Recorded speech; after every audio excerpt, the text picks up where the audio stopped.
अगर भगवान तुमसे ज़्यादा इंतज़ार करवा रहे हैं तो तैयार रहना, वो उससे कहीं ज़्यादा देने वाले हैं जितना तुमने मांगा है। जिस तरह लोग मुर्दे इंसान को कंधा देना पुण्य समझते हैं, काश इस तरह जिंदा इंसान को सहारा देना पुण्य समझने लगे तो जिंदगी आसान हो जाएगी। मत सोच इतना जिंदगी के बारे में, जिसने जिंदगी दी है उसने भी तो कुछ सोचा होगा। बेवजह ही नहीं होती लोगों से मुलाकात, किसी से सबक मिलता है तो किसी से ज्ञान। श्री कृष्ण कहते हैं, किसी को दुख देकर मुझसे अपने सुख की इच्छा मत करना, और अगर तुम किसी को एक पल का भी सुख देते हो तो अपना दुख की चिंता कभी मत करना। जब दर्द और कड़वी बोली दोनों सहन होने लगे तो समझ लेना जीना आ गया है।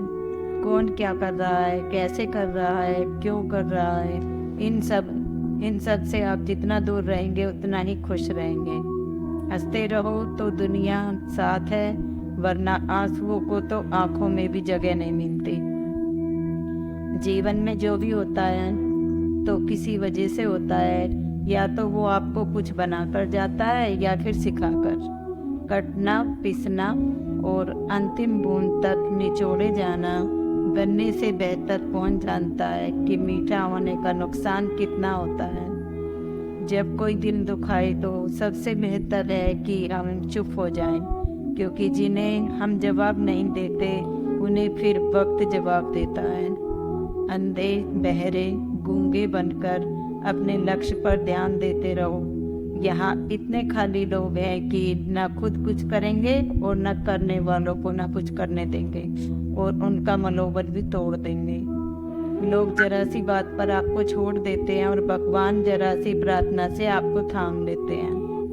कर्मों से डरिए, ईश्वर से नहीं। ईश्वर तो माफ कर देता है मगर कर्म नहीं। ये अटल सत्य है कि जैसे बछड़ा 100 गायों में अपनी माँ को ढूंढ लेता है, उसी प्रकार कर्म अपने कर्ता को आज नहीं तो कल ढूंढ ही लेता है। नियत साफ और मकसद सही हो तो यकीनन किसी न किसी रूप में ईश्वर आपकी मदद करते हैं। जिंदगी में जितना शांत रहोगे अपने आप को हमेशा उतना ही मजबूत पाओगे, क्योंकि लोहा ठंडे होने पर मजबूत होता है। गरीब रहोगे कोई ध्यान नहीं देता, और मेहनत करोगे तो सब हंसेंगे, लेकिन जब कामयाब हो जाओगे सब जलेंगे।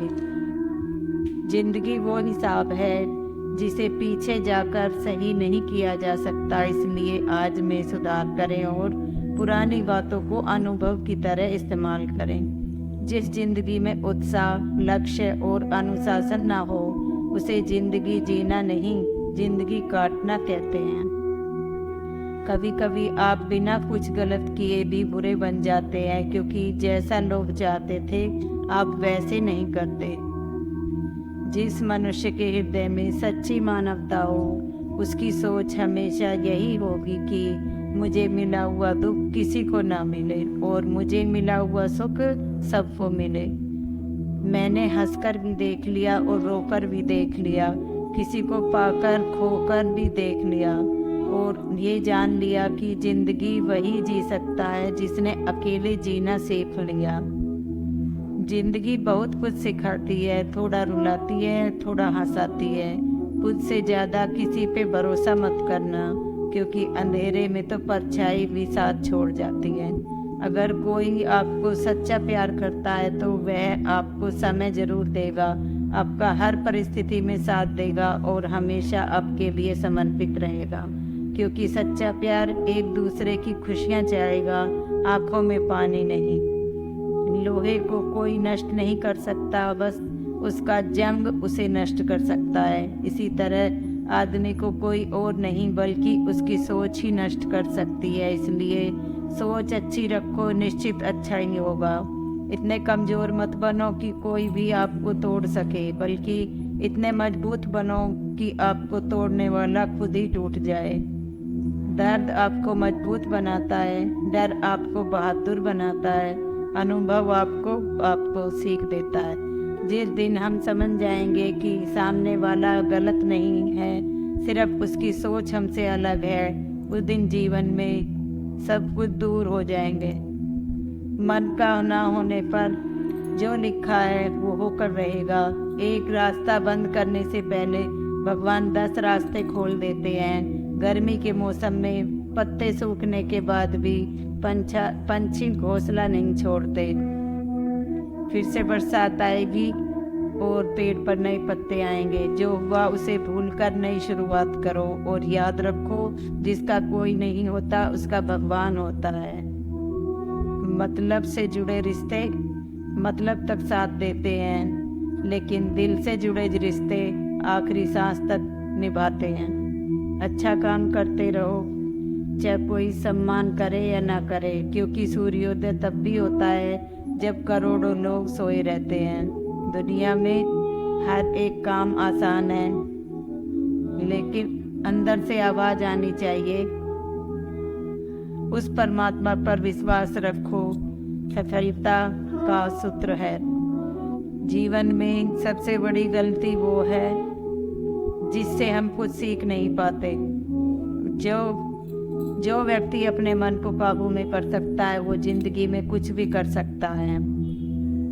इंसान की अच्छाई पर सब खामोश रहते हैं, लेकिन चर्चा अगर उसकी बुराई पर हो तो गूंगे भी बोल पड़ते हैं। श्री कृष्ण कहते हैं, तुम्हारे बीते हुए कल को तो मैं ठीक नहीं कर सकता, लेकिन तुम वर्तमान में अगर अच्छे कर्म करोगे तो मैं तुम्हारा आने वाले कल जरूर अच्छा बनाऊंगा।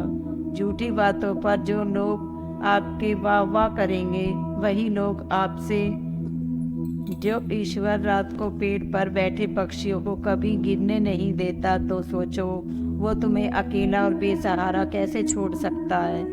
आज के ज़माने में कोई अपना नहीं होता, सिर्फ लोग तब तक साथ देते हैं जब तक उनका स्वार्थ होता है। अगर कोई अकेला है तो इसका मतलब यह नहीं कि उसे कोई पसंद नहीं करता, बल्कि वो अकेला इसलिए है क्योंकि उसने दुनिया की औकात जान ली है।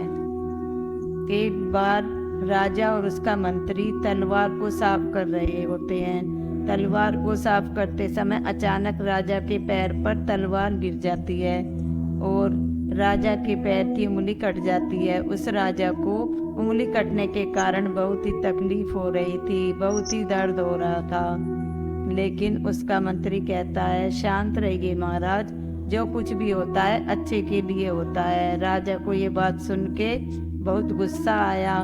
वो मंत्री से कहता है, मेरी उंगली टूट गई और तुम कहते हो बहुत अच्छा हुआ, इसमें अच्छा क्या है।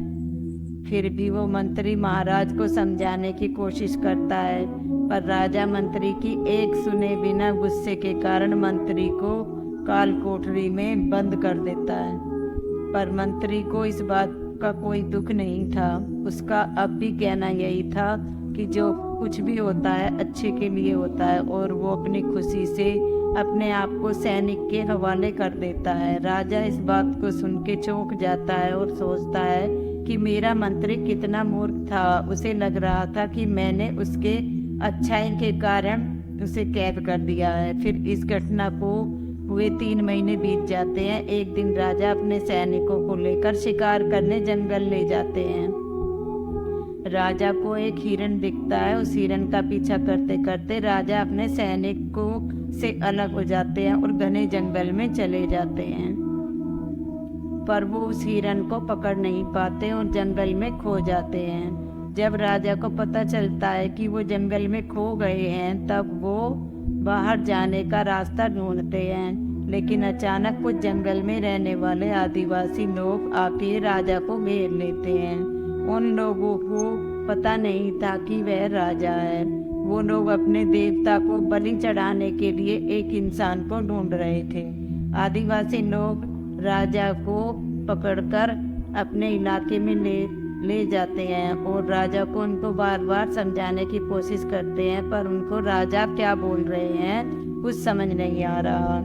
वो लोग खुशी से नाचने लगते हैं और राजा को बहलाकर बलि चढ़ाने के लिए उनको कपड़े पहना देते हैं। जब अब राजा को लगता है कि वो अब मरने वाले हैं, अब आदिवासी लोगों को मुखिया को देखता है कि राजा के पैर की एक उंगली कट चुकी है। इसे देख उनका मुखिया कहता है कि इस इंसान की बलि नहीं दी जा सकती, क्योंकि ये इंसान पूरा नहीं